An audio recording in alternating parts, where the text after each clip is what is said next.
Thank you, Mr. Dean. Listen, this is an important matter, so I want to make sure we get the record clear and want to be straight and make sure everyone understands what we're talking about. There's a cut to the private partner hospitals in this state, to all of them, correct? Yes, sir.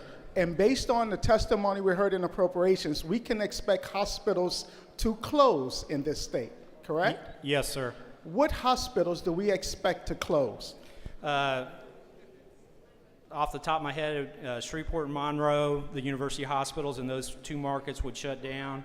Alexandria, Christus and Rapides, I would not expect them to shut down, but I would expect the outpatient clinics that they run for our clients, for those to shut down and the access, and unfortunately forcing those clients back into the emergency rooms.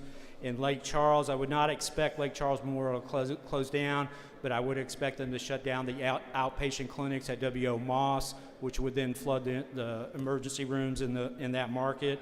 In Lafayette, I would expect University Hospital in Lafayette to shut down. And then in Baton Rouge, I would not expect the Lake to shut down, but I would expect those clinics in the emergency room they run on the north side of town for those to shut down, and of course forcing all those clients into the emergency rooms.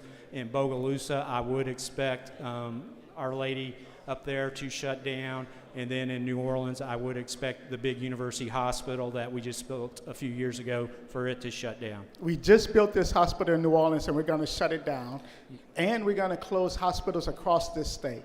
Yes, sir. What's the effect on health care in the state of Louisiana if these hospitals were to close? It's going to greatly reduce the access both for Medicaid clients and the uninsured, but also the private pay clients also. It will be, with those clients losing access to the points they're going, they're just, they're still going to seek care out, so they're going to flood the emergency rooms, flood the remaining hospitals, flood the remaining doctor's office, and make it much difficult for everybody in this state, not just the Medicaid clients and the uninsured, to receive care. So it is a major restriction or cutting off access to health care in the state if the budget stays in the current format. And if we cut off health care, access to health care in this state, could we expect, is it reasonable to expect people could die as a result?